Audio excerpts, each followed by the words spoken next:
Yeah, that's better. Bismillahirrahmanirrahim.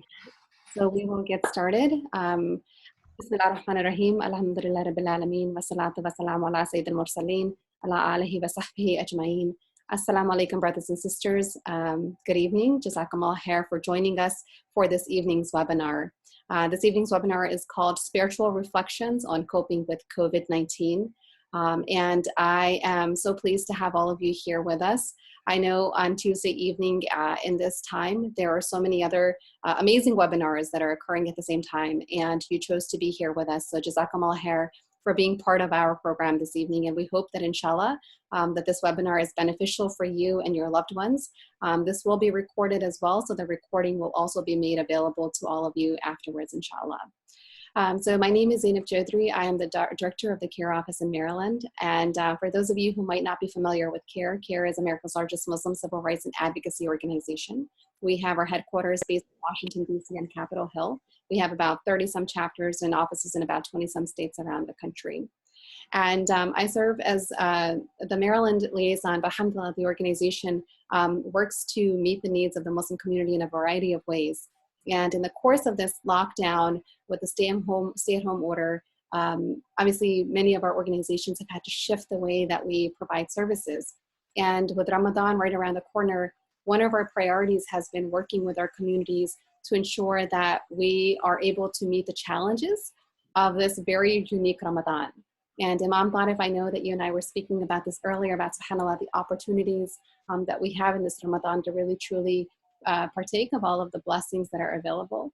So we're very excited to have a wonderful lineup of speakers and panelists who are with us today. And I will be co-hosting this night with Imran, who is joining us from College Park. Assalamu alaikum, Imran. How are you doing? Hi, I'm doing well, alhamdulillah. How are you? I'm doing alhamdulillah well. I pulled out the Ramadan decorations a little while ago, so trying to get in the Ramadan spirit. Oh, I should do that. Yeah. So the Ramadan decorations are still in the back of the closet, but I'll bring them out tonight, inshallah. My name is Imran. I am CAIR's legislative intern for the Maryland office. I work directly under Sister Zainab. Well, she's right next to me on the screen, so that's why I'm pointing this way. Yeah, on my screen, she's right next to me. I've been interning with CAIR since January of this year. Yeah, that's my short bio. And we're so excited to have you be part of the co-host. I'm excited to have you co-host this with me, inshallah. And I think that the conversation tonight, as I was mentioning, it's going to be focused on preparing for Ramadan and coping with some of the challenges that our communities are facing in the context of this current pandemic. And so we're very blessed to have tonight here with us Shaykh Mikaeel Smith, who is joining us from Texas. We have Dr. Sameera, Ahmed, who is from the director of the Family Youth Institute based out of Michigan, I believe.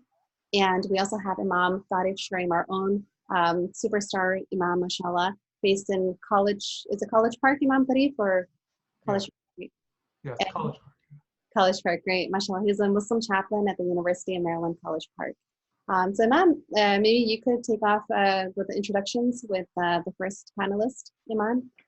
Sure. So Shaykh, it's a very long bio. I will try to read it as clear as I can. Shaykh Mikaeel Ahmed Smith is an instructor at Qalam, and he's a teacher at the Qalam Seminary and online at Qalam Connect. He travels around the country conducting classes and seminars, like, for example, prophetic empathy. You can listen to him regularly on the Qalam podcast, including the Purification of the Heart series. Shaykh Mikaeel previously served as a resident scholar at the Islamic Society of Annapolis and the Islamic Society of Baltimore. He grew up in a deeply spiritual Christian home in Buffalo, New York, and at the age of 18, he embraced Islam after reading the Quran and the autobiography of Malcolm X. He then enrolled at the Dar ul-Ulum al-Madaniya in Buffalo, New York, where he completed his memorization of the Quran. He continued his studies in Jamia Abu Nur in Damascus, Syria, and in 2012, he earned his bachelor's degree in Islamic Studies at the Dar ul-Ulum Canada in Ontario. He is the author of With the Heart in Mind, a book exploring the moral and emotional intelligence of the Prophet Muhammad sallallahu alaihi wasallam, and he currently resides in Dallas, Texas, with his wife and 3 children. And I'm proud to say that I have purchased a copy of that book, mashallah. It's on my bookshelf. Alhamdulillah, alhamdulillah. Glad it's beneficial, inshallah. We have cats now too, so that's our new addition to the family. Ooh, how many cats, if I can ask? So I'm supposed to not be sharing the information because we don't want to get Ayn or another, apparently. But yeah, we have two small little kittens. They're doing okay. One of them is a bit sickly, but we're trying to figure out if it's just them adjusting or not. But so far, that's the addition. So the family has grown technically. MashaAllah. It's a blessing.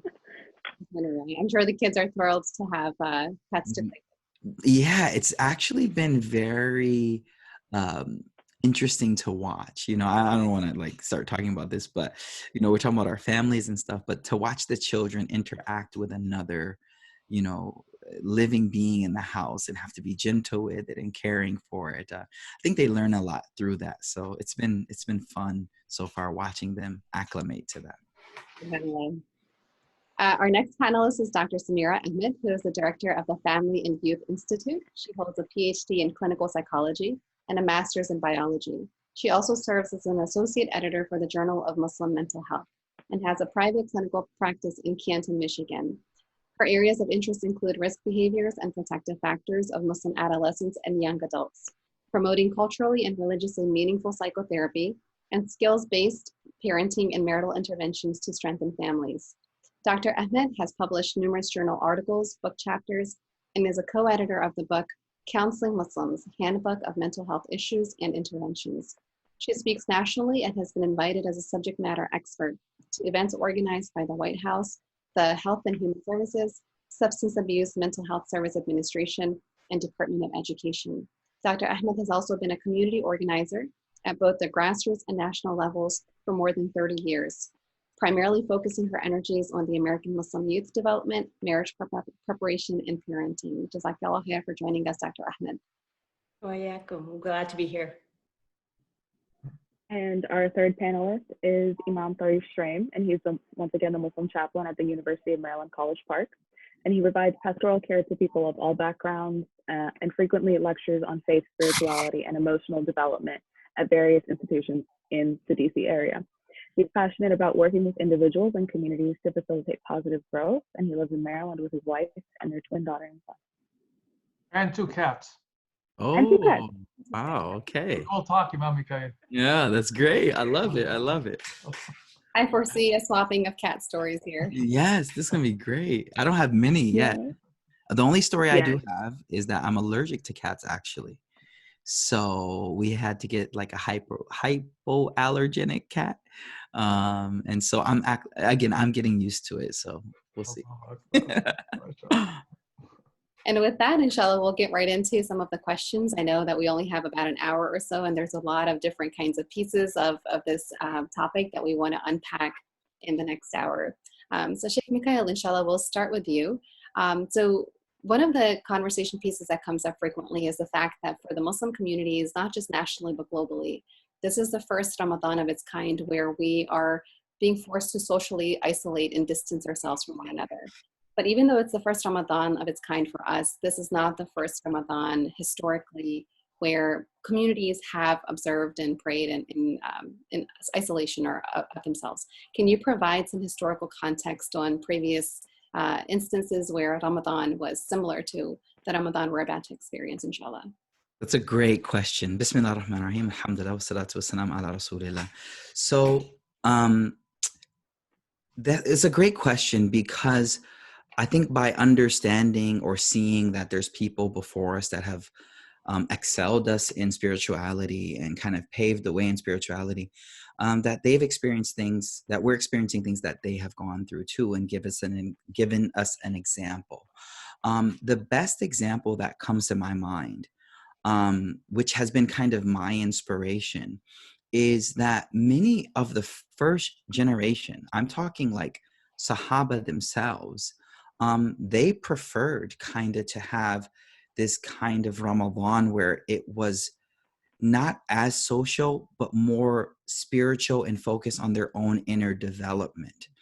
And so that's where I think we get the first example of people using Ramadan to be this moment of self-development and spiritual maturation through long moments of reflection, long moments of being by themselves with dua, with Quran and things like that. And just as a personal note, I normally didn't share this because it's a personal thing of mine. But ever since I memorized the Quran, I would always want to lead Taraweeh.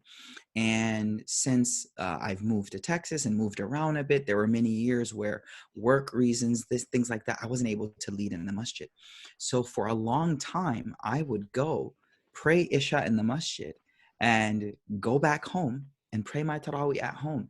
And I would do that personally at that time because I felt it was better for me.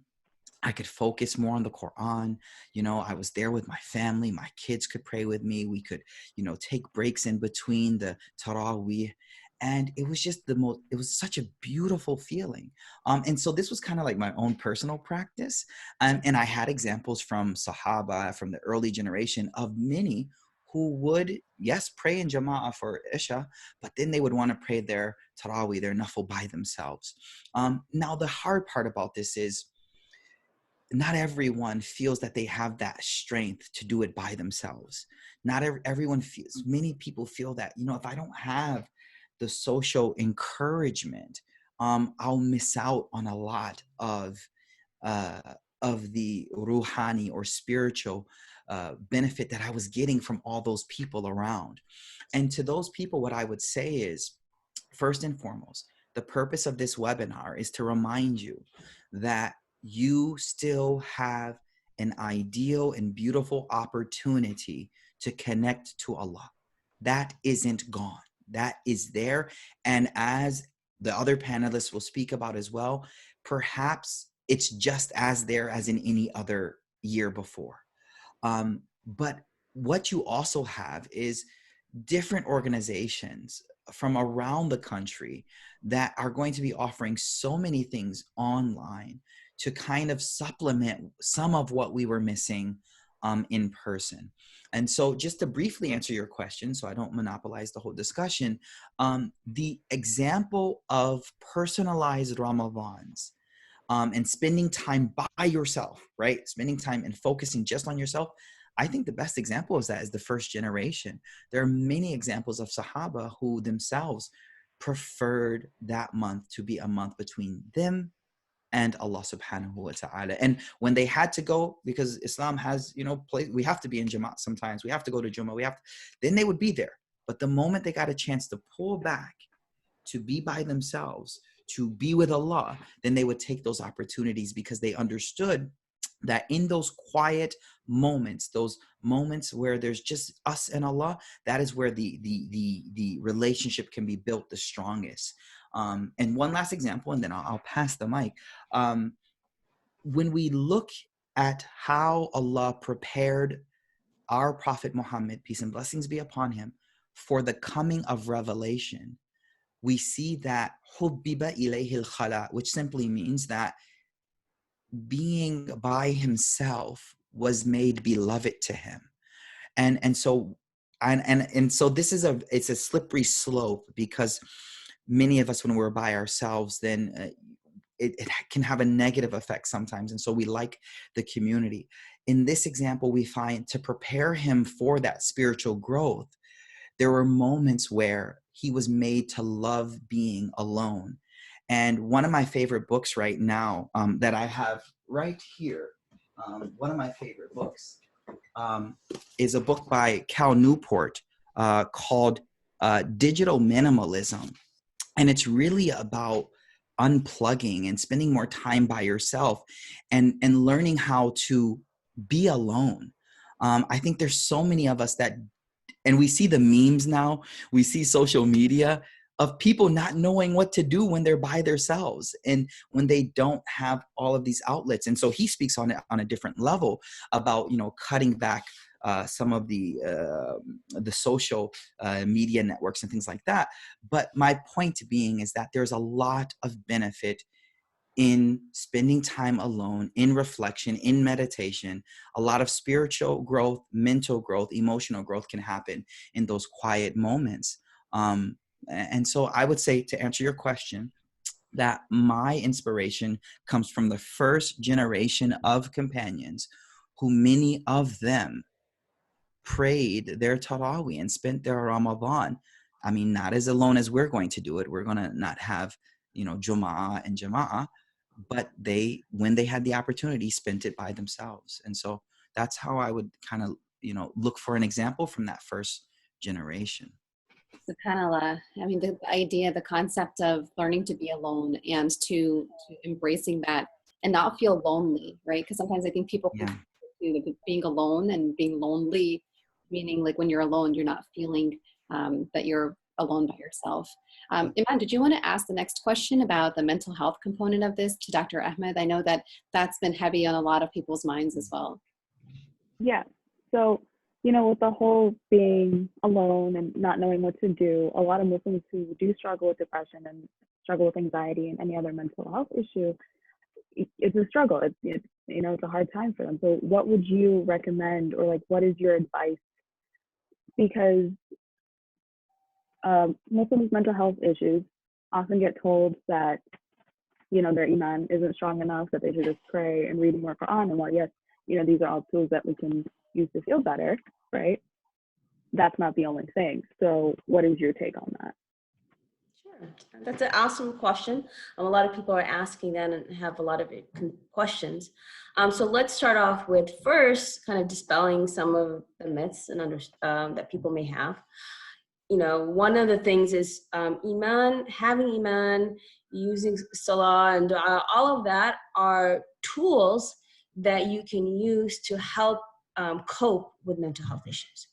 But mental health issues is like any other kind of medical condition where, there's a biological component, there's an environmental component, interact together and can get worse in conditions like we're in right now. So if somebody already is struggling with a certain issue or topic, when you're isolated from your social support, when you're not able to do your daily routine, all of those things kind of come more to the forefront. And so recognize that, one, this is an issue. When we look at the seerah of the Prophet sallallahu alaihi wasallam, we see that in times of stress, in times of sadness, he really took it upon himself to really console the community. So when one of the young companions, Umayr radiallahu anh, his little bird passed away, he didn't make fun of him. He didn't, he helped him. He was there. He provided that space for him, right? And at the same time, at Battle of Qandaq, like the trench, right? When the companions were really kind of stressed about what was going to happen and how things were going to, what they're going to do, he really used that opportunity to inspire hope. And so to recognize that everybody's going to react to different situations differently, and to really create that space and understanding for them. And so when we look at what's happening right now, that's why I recently did a survey of Muslim Americans and how they're dealing with COVID. And one of the things that we found was people were really stressed. And with that stress, they're really concerned about their physical and mental health. They're concerned about kind of the social gatherings and not being able to be connected with people. And so with that, then the question is, well, what do you do with that? Right? What do you do with that level of stress and how do you handle it? And so some of the things that you want to consider is really, one, being mindful, being intentional about your actions, thinking about how am I using my time? What am I doing? Is this getting me where I want to go? The other thing is to really think about movement. If you're constantly in front of the TV, in front of the computer, if you're just kind of static, you're not doing anything, that's going to have an impact on your health as well. You also want to make sure you're having meaningful connections. And so meaningful relationships, reaching out to people if you can't see people, if that was a way you kind of got some help and support, make sure to have that opportunity to connect with people. And then really mastery, so the 4 M's, mastery would be really to think about, what are you good at? How did you survive a situation like this beforehand? What are the things that gives you happiness and inspiration? So really think about the 4 M's, mindfulness, movement, mastery, and meaningful relationship. Really try to see, well, what are you missing right now? What of these 4 areas do you need to implement and integrate into your life?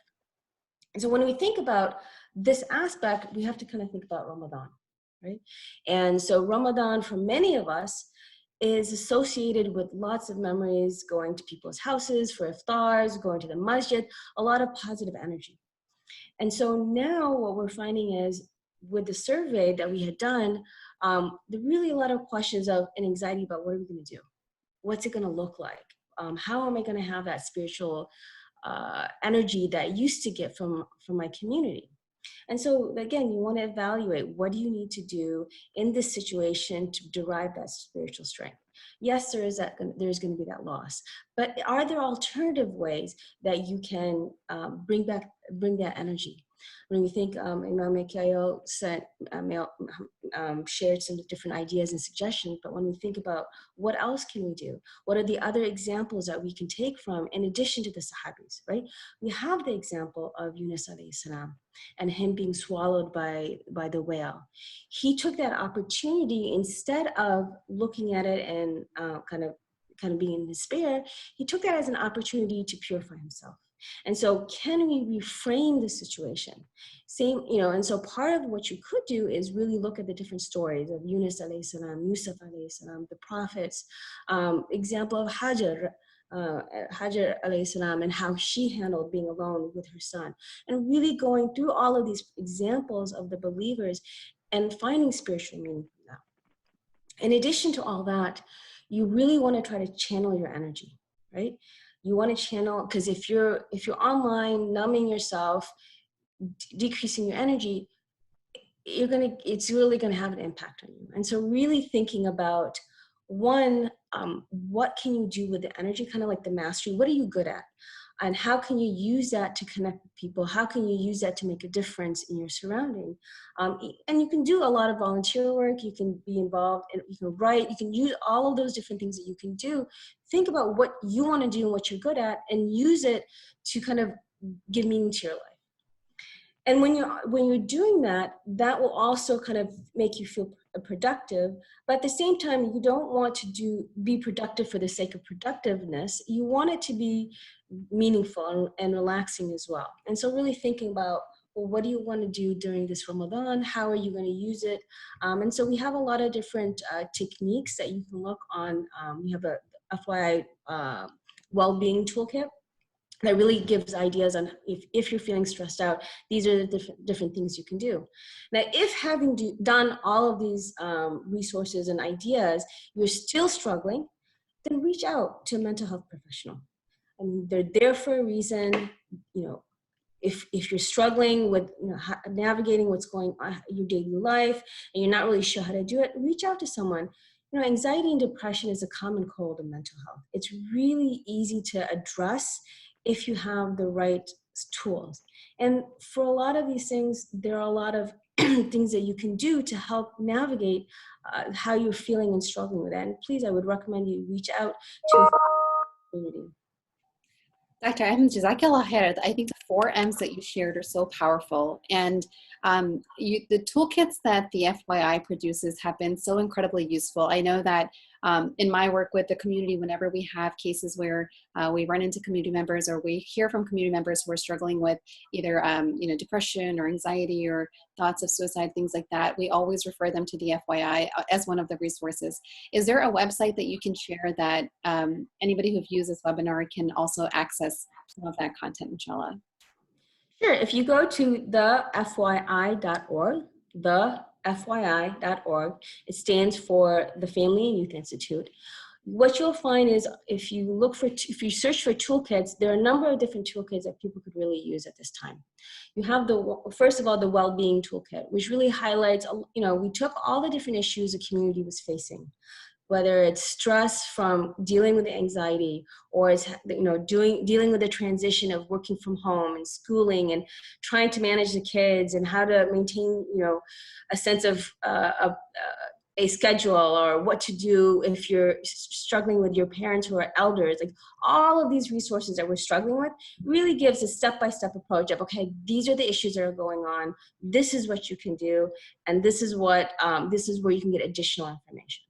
And so that is one resource. And then one thing that we just released, like literally a few minutes ago, is how to navigate Ramadan in this current pandemic. We're not going to the masjid, but that's okay. There's so many things that we can do, and really gives ideas of how to cultivate that sense of spirituality within the house.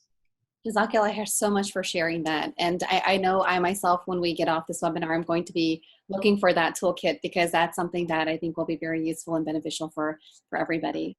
Inshallah, Imam, Tarif, Shraim, we were speaking earlier in the week about the idea that this Ramadan, even though there are so many challenges that our communities are facing in the context of the pandemic, and that initially, like our first instinct is to not look forward to it, or we almost, sort of are reluctant to think about the thought of Ramadan coming, just because of the fact that there are so many challenges. But that in fact, this could actually be the best Ramadan yet that our communities have ever experienced in our lifetimes.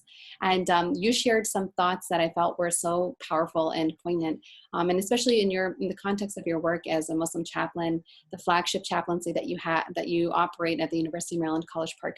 Can you share some thoughts and wisdom in terms of how, especially younger Muslims, but just our communities in general, can cope with not only cope, but also thrive, inshallah, in this Ramadan, and really make the most of it as possible? It's an honor and pleasure again to be here. A few thoughts, inshallah, that come to mind. Working, actually, mashallah, Dr. Sameera would speak, and would lead the way on this subject. Speaking of mindset and the ability to kind of frame our minds and the impact and the ripple effect of this, people's struggles are mostly in the battlefield of the mind. And it's an amazing thing when you look at the Quran and the conversation about what's going on in our heads. So Allah speaks of two conversations that can happen, summarized in a beautiful verse where He says, "Ash-shaytan ya'idukum al-faqra wa ya'murukum bil-fahsha. Wallahu ya'idukum maghfiratan minhu wa fadla." So the shaitan, He says, commands you, whispers to you, to instills in you these thoughts of poverty, and commands you to obscenities, while Allah promises you forgiveness, blessings, and bounties. So what Allah is speaking about is two possible conversations. One of them is false, which comes down to the whispers of the shaitan that comes to paint the thoughts in our heads, with the world being so gloomy, and with me not making it, with Ramadan is going to be the worst ever. These are, subhanAllah, thoughts in our heads that are embedded. And when we dwell on them and ruminate on them and dwell on them, perhaps that's what we'll end up seeing, because how can you see an open door if you've convinced yourself that the door is shut? Allah presents an alternative conversation. It's rooted in truth. It's not just another conversation. It's truth. It's haqq. And it's the only haqq is Allah Azza wa Jalla. And He says, it's Allah Azza wa Jalla that I invite you in your journey of life to reflect on. Now that demands reflection. It's not going to just stumble on us if we don't make an effort. Allah says, I promise you forgiveness and blessings and a bounty. Imagine now a shifting of the thinking that we have from, this is Ramadan. Absolutely, it is difficult. And by the way, there is no such thing as no hardship in life. We know that that's part of the path. And again, Allah al-Haq told us that. So that sets the expectations. But imagine if I shift my thought from, this is going to be a very unfortunate, sad, devastating Ramadan. I'm a poor me, I'm going to miss out on everything. How come? If I dwell on that thought, perhaps that's what I'll end up having. As opposed to believing in the possibility of the deepest healing, transformation, mercies, forgiveness from Allah. Why? Because Allah said so. Not because I said so. Because imagine if we shift the thought to what Allah said. After all, who is it that presented this trial to us? Allah. Well, what does Allah say about Himself? Ar-Rahman Ar-Rahim, the infinitely merciful, the infinitely forgiving, the infinitely, compassionate, the infinitely wise, the infinitely knowledgeable. Just anchoring our thoughts in the fact that the one who decreed for this pandemic to occur, regardless of our contributions to, to the bringing about of this crisis to this earth, because we have a hand in what happens, but ultimately it is decreed by Allah Azza wa Jal. Imagine shifting the thoughts to Allah decreed this. Qadr of Allah. Qadr Allah wa ma sha'a fa'al. Allah does what He wants to do, and regardless of our ability to understand it or not, it's in the hands of the one, and His hand is all good. He's infinitely wise, and He wants nothing but good for you and me. Once we believe in that, will see Ramadan differently because Allah decreed for this Ramadan to be different. And I'm going to say something amazing about this Ramadan. I say to people, especially young people, I say, well, in your life, can you possibly remember a Ramadan that is going to be like this Ramadan? 10, 20 years, 30 years from now, you're going to live to talk to your children, grandchildren about it. This will be the Ramadan and the time of your life that will stand out. And speaking beautifully, like hearing Dr. Sameera and Imam Mikaeel speaking about the experiences of isolation and so forth and its significance in this epic transformation. I say, think of the notion of the fast. Allah presented hardship for us through the fast. It is hard. But what are we supposed to do in the fast? Abstain. Abstain from things that consume us for one purpose, for the heart to become humble in reflection upon Allah Azza wa Jalla. It's not going to just stumble on us. We have to abstain. I'm actually telling people, you've been blessed with double fasts this year. The fast of Ramadan that you act upon, you say, I'm going to intend to make the fast and I'm going to abstain from food and drink from dawn till sunset. But what about the other fast that Allah began before Ramadan? Think about it. He cut us off from all distractions. Isn't He the one who says, Alhaakumut takathur? Well, we are comfortable in our lives. That's why this thing kind of upended our lives, because we are used to all these experiences. And once they're taken away from us, we're uncomfortable. We're uncomfortable. Allah cut us off from all modes of distractions. We cannot even be outside to be distracted, locking us up in a form of fast before the fast, so to speak. I say, subhanallah. Again, the infinitely wise who decreed this to set us up for an experience that is not necessarily comfortable. But I actually say to people, when has growth ever occurred but on the frontiers of discomfort? Now, we resist discomfort, but it's only in discomfort that we can grow. And Allah promises assistance, divine assistance. I say, subhanAllah, what an opportunity to connect in this moment of seclusion with Allah, as all the prophets have done before us, because it demanded trust. And by the way, when they were tested, they were not necessarily aware of the purpose, but they trusted. Here's Allah giving us a Ramadan that is difficult, that is unique, a crisis that we cannot understand. Isn't that an opportunity for trust and surrender? Exactly. Because how else are we going to nourish and nurture our ability to trust in Allah if it is not confusing and overwhelming and full of uncertainty and full of discomfort? So I'd say epic opportunity for that growth in the womb of discomfort, because in the darkness of the womb is where birth happens. New life emerges. It has to be within the dark that, subhanAllah, the light emerges. And we're uncomfortable with it when it happens, but it's all blessings and mercies of Allah Azza wa Jalla. And I would say two key things for the month of Ramadan indeed. The condition of the heart, because oftentimes we think it's all in the limbs. And maybe Allah wants us to learn that, it's not your efforts. It's a journey of the heart that informs the limbs. And we need to yearn. If we're not yearning and trusting that Allah will bless us in this month of Ramadan, it will be a normal Ramadan and maybe subnormal. But if we plan that thought that this will be the most astounding Ramadan by the will of Allah Azza wa Jal, astounding results will happen, because Allah Azza wa Jal says, Ana inda dhanni abdi bi, I am as my servant thinks of me, which means your thoughts and beliefs will shape what happens to you. And number two, I'm going to wrap with this, assistance of Allah. We can do things on our own. Okay, if this is going to be difficult, how about to prepare for Ramadan and to make this Ramadan into the most extraordinary, to say, Ya Allah, this is overwhelming for me. I'm turning to you to ask you, Allah, for your assistance. Iyaka na'budu wa iyaka nasta'in. You alone we seek help from. How about learning how to better rely on Allah, especially in extraordinarily difficult times, because that's part of the initiation in the faith, turning to Allah for help, and Allah will never disappoint. SubhanAllah. That's powerful. Those are such powerful thoughts. SubhanAllah. Jazakallah khair, Imam Tarif, for sharing those with us.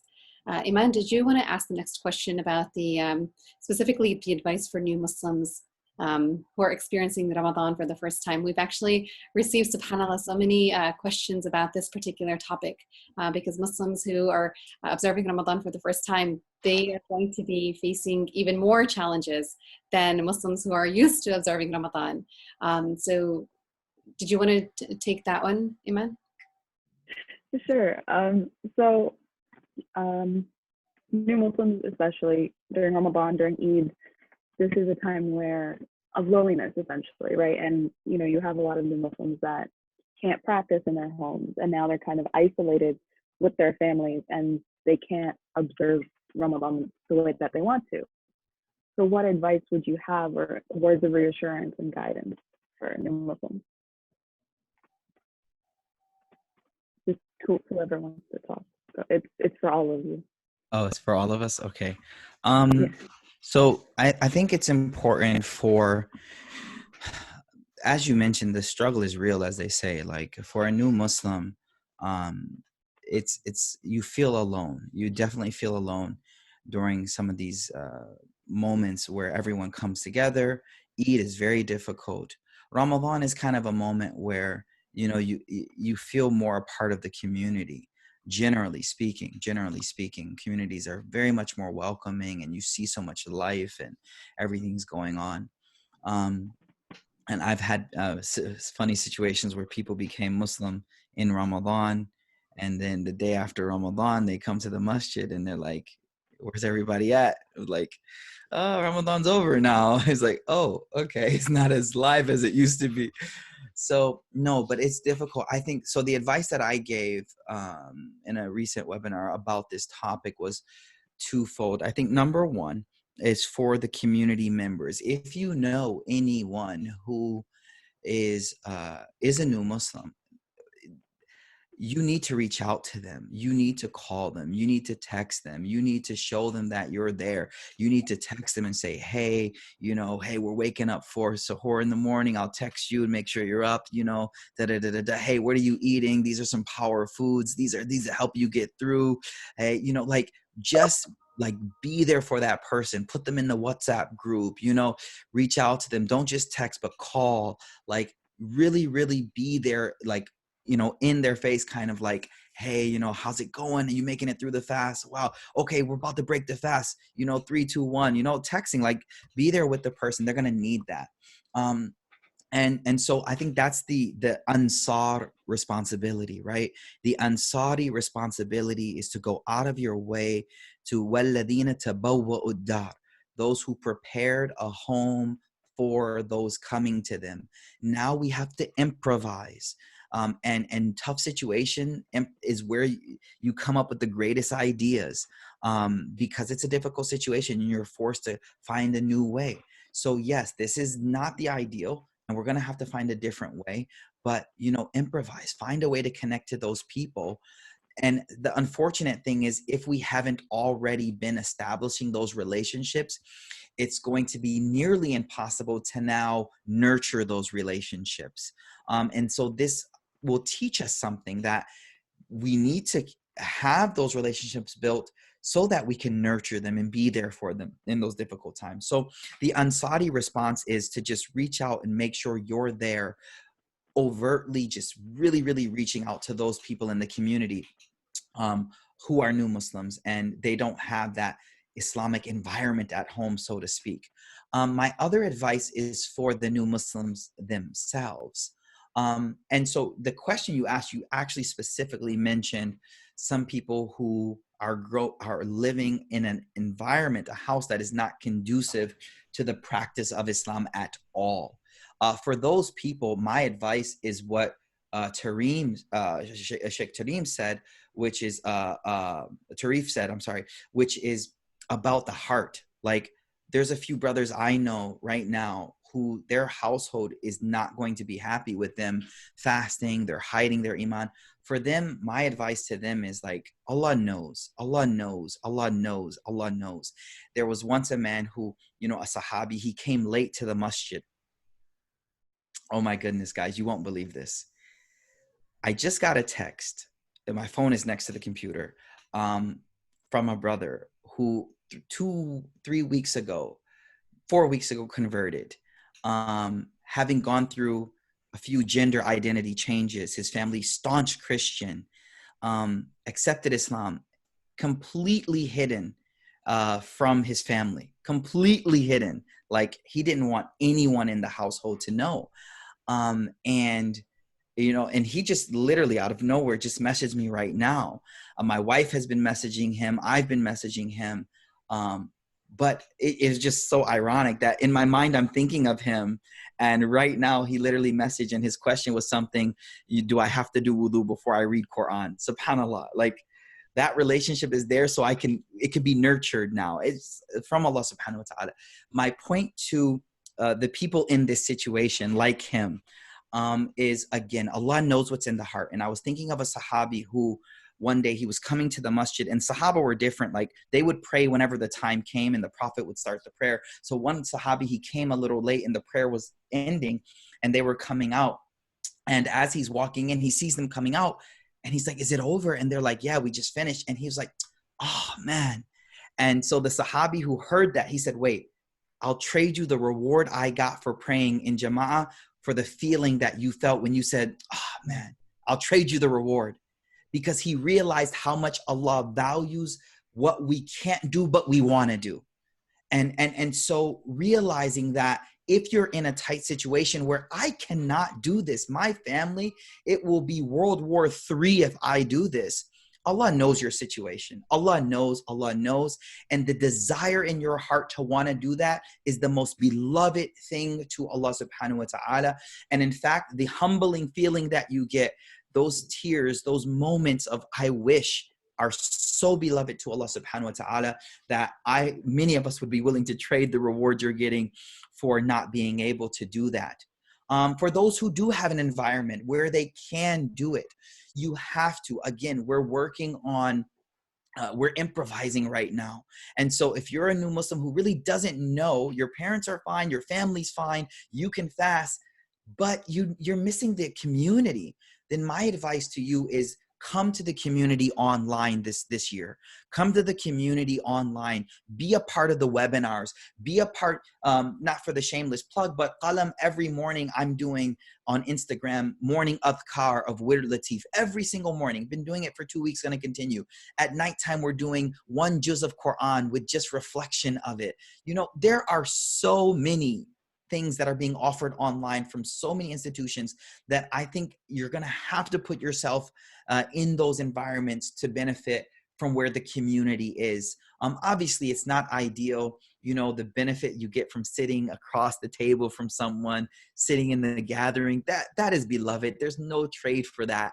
But we gotta, if you grew up, underprivileged, you learned how to improvise, and a milk crate became a basketball hoop when it became one.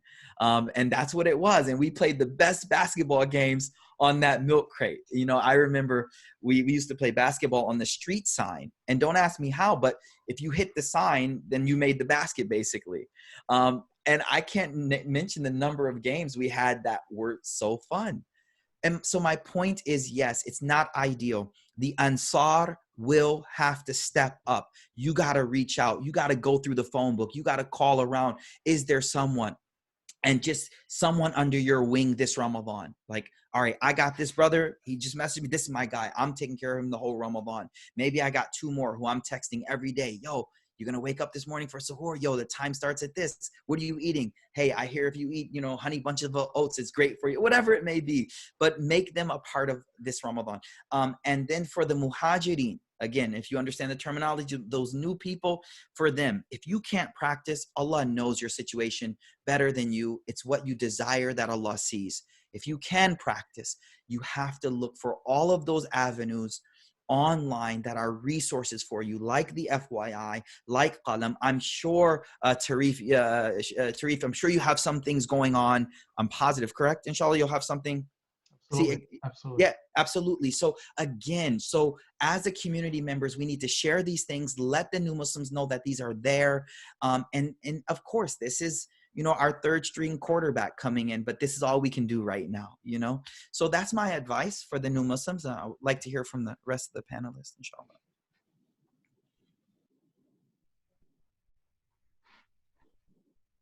Whoever would like to go first. No, go on, please, Dr. Sameera. Alhamdulillah. Alhamdulillah, you shared a lot, Imam Mikaeel, so there isn't that much to add. I think part of that is, the only thing I would probably add would be gentle on yourself. who are new, and kind of really think about what is it that you're yearning for. Social connection? Is it a spiritual connection? And it's oftentimes a difficult, lonely time period. But another thing to really kind of reflect upon, in addition to the social aspect that Mikaeel talked about, this is a great opportunity to really call on Allah and really think about the names of Allah and recognize that while you may be at home alone, Allah's still there, right? You're not alone. And to really reflect on all the different characteristics Allah subhanahu wa ta'ala has given us, to call upon Him and to use those opportunities to call. I know, there's different videos online on, dua and the names of Allah, and just really use that opportunity to strengthen that spiritual part within in your heart, and to use that to really reflect on what is it that this deen has really helped you in terms of navigating your realities. At the same time, make sure that while you're setting these new traditions and accepting Islam and integrating, don't lose your identity. Don't assume you have to take on the cultural identities of those around you. Understand and try to struggle with, well, what are going to be my foods? What are going to be my traditions? What do I want to take? And really kind of grapple with that without just accepting wholeheartedly everything around you. And so that would be another suggestion that I would have. Jazakallah so much for sharing that, Dr. Ahmed, Shaykh Mikaeel, Imam Tarif, in the interest of time, because I know we're down to like the last 10, 15, 20 minutes, hopefully 30 minutes, inshallah, depending on how much time you have, trying to squeeze in as many questions as we can. If you don't have anything more to add, is it okay if we segue to the next question? Please, of course. So one of the kind of like topics that comes up repeatedly when I speak with friends, one of my best friends and I were actually having a conversation 2 days ago, and she was talking about how like Muslims have become, in many cases, not all cases, have become so rooted in community, in the sense that like when Ramadan comes, like whether it's for iftar or tarawih prayer or qiyam or like what have you, there's so many different activities going on at the masjid during the month of Ramadan. And she shared that she was struggling with the idea of feeling isolated and disconnected this Ramadan. And so I know we talked a little bit about this earlier, and this might have been touched on in some of the other questions that we talked about a little bit, but what can we do to adjust our lifestyle and our schedules so that we don't lose that sense of connection? Even though everybody's going digital, how can we still maintain that sense of connection, inshallah?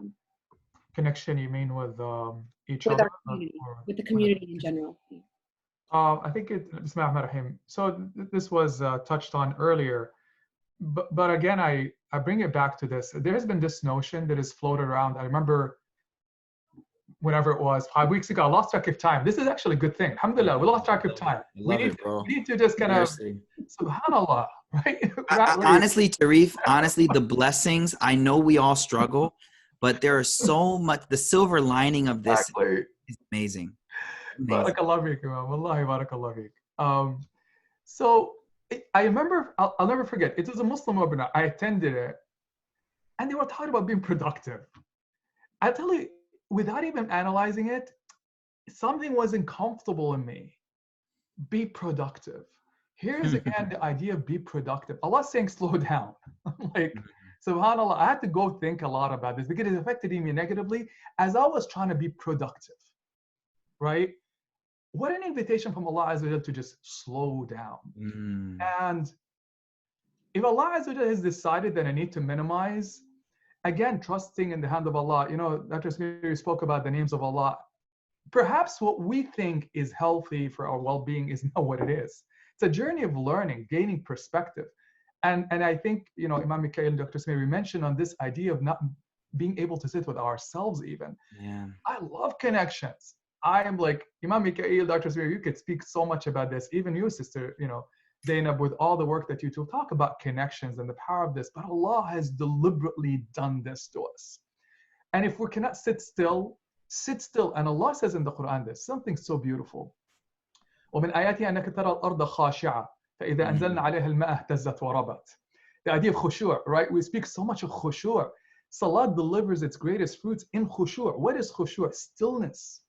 When you're able to just be serene And he says, when you look at earth and it is serene, calm, then when the water falls on it, it vibrates and produces fruits. It's like, if we're not serene, how can we observe the light of Allah Azza wa Jalla? If we're running, and if I'm replacing the outside distraction of constant bombardment digitally, talking about the book, I'm going to go get it, Imam Mikaeel. Oh, it's a great one. It's a great one.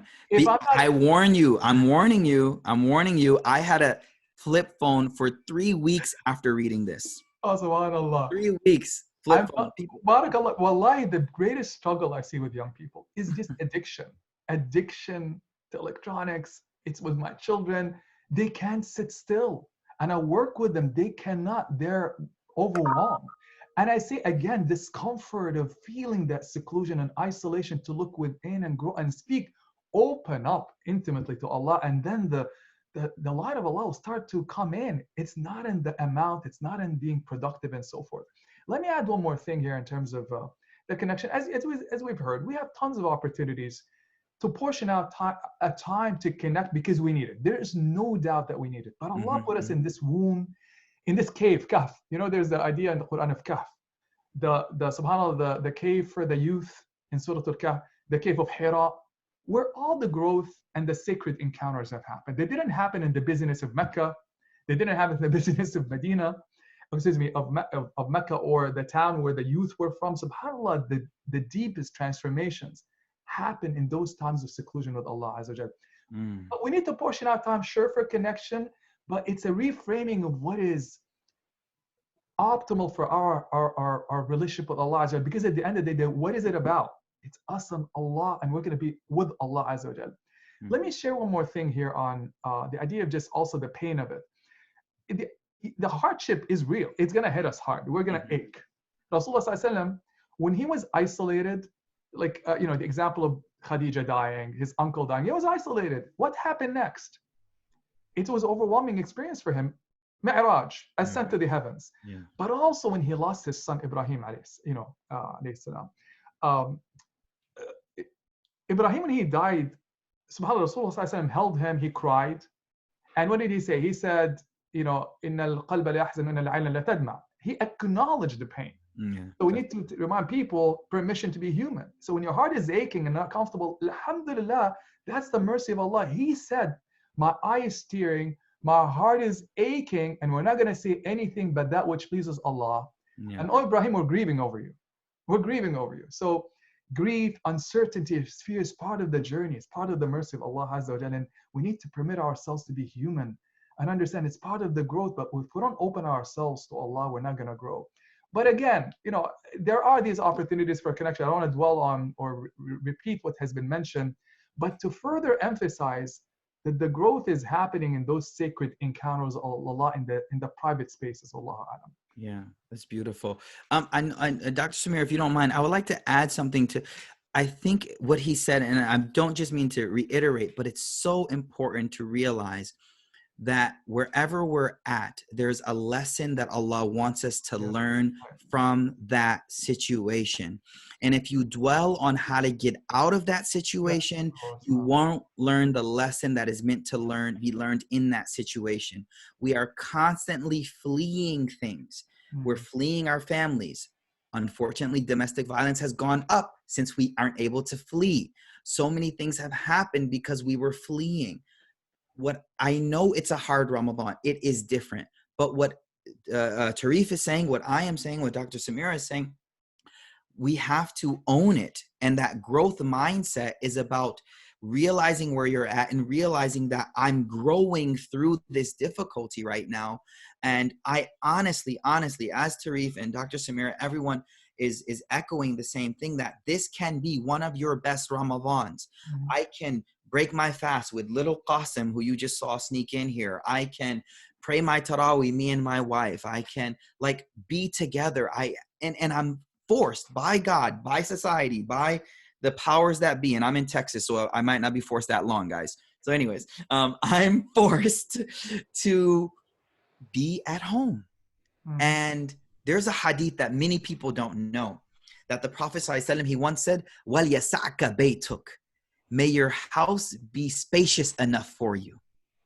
Many scholars highlight what this means is may you be comfortable at home. May you be comfortable. Some people, their house is so small, they feel claustrophobic. Not literally small, it's very big, many square feet, but gotta get out, gotta get out, gotta get out. And the Prophet in this dua said, may your house be big enough for you. And the scholars explain, may you be comfortable where you are. So again, I don't want to beat a dead horse, but just really own this Ramadan. Realize it is harder, but find the silver lining there. Find the ability to connect to Allah, be alone with you and Allah. And again, if you're struggling, I'm not at all mitigating the difficulties of anxiety and depression and all these things. We have professionals in the community. And so definitely reach out if it gets very hard. But a little struggle is where the growth happens. And that's where we become better people. And so inshallah, I'm looking forward to this. And yeah, I just wanted to echo that again, because you said it so clearly. It's just beautiful. Jazakallah khair. Dr. Sameera, I cut out for a little bit, so I don't know if you answered that question. Do you have anything to add? The one thing I did want to add that Mikaeel mentioned, that with this current pandemic, there has been an increase in domestic violence. And I think it's really important that we understand, if we know somebody in our community, in our family and friends, that may be in either an abusive house, either for a parent, for a spouse, check up on them and make sure that they know that they can, no matter what, they can reach out to you. You're constantly contacting them, checking up on them. They have a safety plan. If if you need to use. We also, on the FYI's wellness toolkit, during coronavirus toolkit, there's a list of resources that are available currently for individuals who are in domestic violence situations, in terms of calling and whatever additional shelters that they may need, that they can reach out to it. So I would encourage you, if you yourself is in a situation, to really look there and use the resources. 2, if you know anybody or suspect anybody, to really connect with them and let them know. You may reach out and they may say they don't need it. That's okay. Just make sure that they know you're interested, you care, you're checking in on them, and you're back. Because oftentimes it may take somebody, on average, they say it takes about 7 tries before somebody actually leaves. So frustrated, just be there for them, support them if they need, and let them know that you're there to help at any point. Dr. Ahmed, I just wanted to say Jazakallah for raising that point, because we have seen a tremendous uptick in the number of cases of domestic violence and domestic abuse and different forms of dysfunctionality because of the pandemic. And many people are struggling in silence, not knowing that they have resources, they have organizations, they have experts who are ready and willing and who want to assist. So inshallah, one of the things we're going to be doing is also sharing resources for our communities, that if you or someone you know is going through this kind of a situation, to please don't wait, don't suffer in silence. That is not what Islam teaches us to do at all. And to make sure that you are taking your safety into your own hands and standing up for yourself, inshallah. MashaAllah. Sister Zainab, if I can add one thing with this domestic violence issue, definitely 120% agree with everything that Dr. Sameera said. We got to be there to help those who are in need right now. One of the things I've been working on through emotional intelligence of the Prophet ﷺ is educating the community that inter and intrapersonal emotional understanding is key to a Muslim's life. And what that simply means is that the ideal example of emotional intelligence and understanding oneself is shown to us through the prophetic example. And what that means is there's intrapersonal, meaning we're understanding our own emotions, and interpersonal, and we're understanding the emotions of other people. And so I'm speaking more on, teaching Muslims early on to prevent reaching that point where a person doesn't know how to handle their emotions. Now, definitely we need to deal with the emergency situations, and we need to be calling people, checking. What I want to also focus on, though, is 5 years from now, someone becoming an abusive spouse, father, mother, sister, brother, whatever it may be. And I think one of the cures to that is by studying the emotional intelligence, not a shameless plug here, I promise you guys, it's not a shameless plug, studying the emotional intelligence of the Prophet ﷺ and understanding that the hadith that Tarif said so beautifully, Innal ayna tadma wal qalb al yahzun wa la naqulu. Our body cries, our heart hurts, but we control our actions. This is the whole summary of intrapersonal emotional awareness, understanding, and management.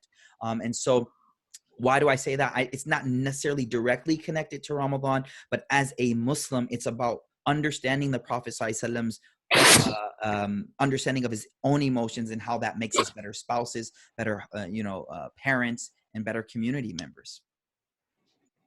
On that point, there is something that I did want to go back to.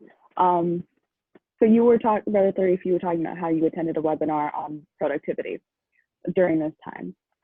I feel like we're so surrounded by this fast-paced lifestyle that we always have to do something, that we always have to contribute something to society in order to be our best self, right? So how do we give permission to ourselves and not feel guilty when we're not, being productive or productive? Yeah. I read my mind there when she asked that question. It's telepathy. Yeah, I'd love to hear from Dr. Sameera. She's the expert on subhanAllah, I'm sure, giving us tips. And again, the idea of just it's called in psychology permission to be human. Like Rasulullah illustrated that beautifully, talking about emotional intelligence. That Imam Mikaeel, I need to get your book, man. I'm telling you. I'll send you one right after this. I heard so much about it. Wallahi, Allah knows. I'll send it right after this. SubhanAllah, I love this. I love the fact that our Imams are just, mashallah, Imam Mikaeel is leading the way on this. But the idea again of just being vulnerable and acknowledging that we're not capable of doing things. Sometimes we not only want to take things on, it's breaking us. And we have this facade, want to show up and show off, right? Constantly want to show up and show off. I mean, all of social media, most of it is ending up being a show off. And we're broken inside. These kids are depressed. And I say, name for me one session you go on when you go on your Instagram or whatever, aside from clearly healthy interactions where you're able to educate and so forth, or engage with friends in a healthy way. But aside from this, when do you ever feel good when you come out of checking Facebook posts or images? You're never good. You feel it, and the heart speaks to ourselves. So how about turning to the heart? And the heart speaks wonders. It's an ocean inside of us. We wouldn't even know that ocean. So acknowledging that we're weak, like subhanAllah, and you see the transformations again. Adam alayhi salam, when he made a mistake, Yunus in the belly of the fish, it was always like, Ya Allah, I am now witnessing that you're the one, because it was a moment of shahada, right? It's really all about shahada. Shahada is testimony. That's what we say, ashhadu. I'm seeing it right now that Allah is the one. Most of the time we're not seeing well. Allah now removed the veil. I feel like this whole, subhanAllah, adversity we're in is removing al-ghita'. Yes, definitely. Allah temporarily removed the veil for us to really see with vision, iron vision. Mikaeel. Yeah. I feel like here it is, and it's going to be drawn again on our eyes. Can you expound on that for a moment? What are we seeing more? What are we seeing more? I mean, I feel like the testimony of Yunus alayhi salam in the belly of the fish, he had a thing he had to correct, right?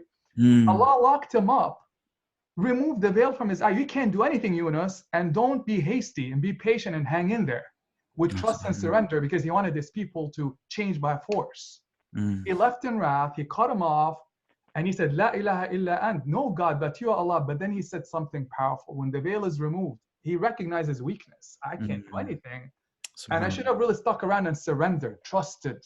Wow. He said, Imam Mikaeel, I should have learned the lesson and not be hasty. But then he said this, I'm a wrongdoer. I wrong myself. I'm telling you, we have a lot of dhulm against ourselves in the imbalances of productivity, this, that. It doesn't mean we're not productive, but for what purpose? And are we being balanced with our hearts, souls, as you said, Imam Mikaeel, also family? How about those priorities that have been missed, right? So that dhulm Allah speaks of dhulm, which is, oppression, injustice against ourselves. The notion of injustice in the Quran mostly is about the self. You Wow. wronged yourself.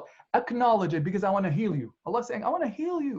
But if you don't acknowledge it, how are you going to heal? So the idea is, again, acknowledging first that we're weak, we're humans. It's okay to cry and ache, but also I have things that I need to really work on in my life, and they're breaking me and they're aching me and they're holding me back. And if I'm not even able to acknowledge to Allah, Ya Allah, I need your help right now, then the transformations happen. I don't, again, keep going back to this notion, but the idea here is that, we need to do things in life with the limbs ultimately, right? But if the heart is not healthy and sound, and Allah says in the Quran, إِلَّا مَنْ أَتَى اللَّهَ بِقَلْبٍ سَلِيمٍ, the one that makes it, it's not going to be by quantity of things. Oftentimes we emphasize quantity, but not focused attention. For sure. That's the problem. We're caught up in the rat race of production, produce to impress and to feel good about it. And then we're attached to it and addicted to that production, as opposed to sincerity, presence, focused attention on maybe lesser things, but that have the barakah of Allah Azza wa Jal. And I'm going to just pause here. It's generalities, perhaps. Beautiful. Allahu A'lam. Those words, just subhanAllah, I feel like I personally have benefited so much from this webinar, subhanAllah, because as a workaholic, these are words, Imam Tarif, that spoke to my heart. I can assure you that, subhanAllah, that I think that anybody who watches this webinar, I think inshallah will benefit from inshallah, from the wisdom and the words and the thoughts that you've shared, inshallah. I know that we are short on time. We've gone past the 1 hour mark.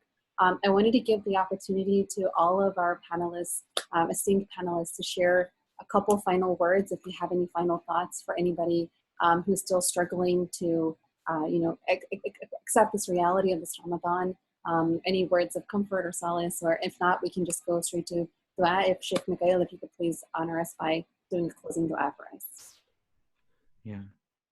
I mean, I've said enough. Tarif and Dr. Sameera, and nothing more other than the fact of just acceptance and human beings, not human doings. We're called human beings. We're not called human doings. Learn how to be. Learn how to be. Learn how to be. And so this Ramadan, I'm going to try to be with Allah. I'm trying to be with myself, and I'm going to be with my family. And that's it. I'm going to be with them. That's it. And so that's my advice to myself. Just learn how to be. My daughter, she's only 7. My son's only 4. All they want from me is to be there. That's it. And so if I learn how to be with Allah, be with myself, and be with my family, I'm good. I've gained a great Ramadan. Beautiful. Beautiful. MashaAllah. Okay, should we make a dua? Okay. Bismillah ar-Rahman ar-Rahim. Alhamdulillahi Rabbil Alameen. Allahumma salli ala Sayyidina Muhammad wa ala alihi wa sahbihi wa sallam. Allahumma inna nas'aluka hubbak wa hubba man yuhibbuk wa hubba amalin yuqarribuna ila hubbik. Ya Allah, we ask you to allow us to see the blessed month of Ramadan. We ask you to allow us to see the blessed month of Ramadan. We ask you to make this Ramadan a month of blessing like we've never seen before, Ya Allah. Ya Allah, we ask you to get the best out of the blessings that we don't realize are blessings, but we know and trust that there is something hidden in these things from you, Ya Allah. We ask you to give us the wisdom, the patience, and the ability to truly get those blessings, Ya Rabbil Alameen. Ya Allah, those of our community members who are struggling, Ya Allah, those of our community who are struggling, however it may be, financially struggling, those who are struggling domestically, Ya Allah, those who are struggling spiritually, mentally, or emotionally, Ya Allah, we ask you, we beg of you, Ya Allah, help them with your nusra from the ghaib, Ya Allah. Give them strength, Ya Allah. We beg of you, Ya Allah. We turn to you because there is no one else to turn to. Give them strength, Ya Rabbil Alameen. Ya Allah, we ask you to accept all of our worship, Ya Allah. All of our shortcomings, we ask you to overlook them and forgive them, Ya Allah. We ask you to make this a transformative Ramadan, Ya Allah. Make this a month of Ramadan where we change ourselves to better. We recognize the good in ourselves and we thank you for that. And we recognize the bad and we seek forgiveness and become better from the days after Ramadan, Ya Rabbil Alameen. Ya Allah, we ask you to heal those of our country and our community who are sick. Ya Allah, we ask you to alleviate the sickness and the struggles that our country and the world is going through right now. We turn to you, Ya Allah. We turn to you with our open hands. We beg of you, Ya Rabbil Alameen. We ask you for your help, your divine blessing and rahmah, Ya Rabbil Alameen. Subhana rabbika rabbil izzati amma yasifun. Wa salamun ala al-mursaleen. Walhamdulillahi rabbil alameen. Ameen, Ya Allah. Ameen. Jazakallah khair, everyone. Thank you. Beautiful dua, very powerful dua. I feel so spiritually rejuvenated myself. And I wanted to suggest Jazakallah khair to our panelists for making the time to be here today to share your pearls of wisdom, your knowledge and your insights, and to Imam as well for co-hosting this with me. And I wish all of you a blessed month of Ramadan. Thank you. Good to see you, Imam Mikaeel. Yeah, it was a pleasure. I'm going to reach out to you, inshallah. Let's do it, man. Let's do it. I love you. Okay. Assalamu alaikum, Dr. Sameera. Wa alaikum salam.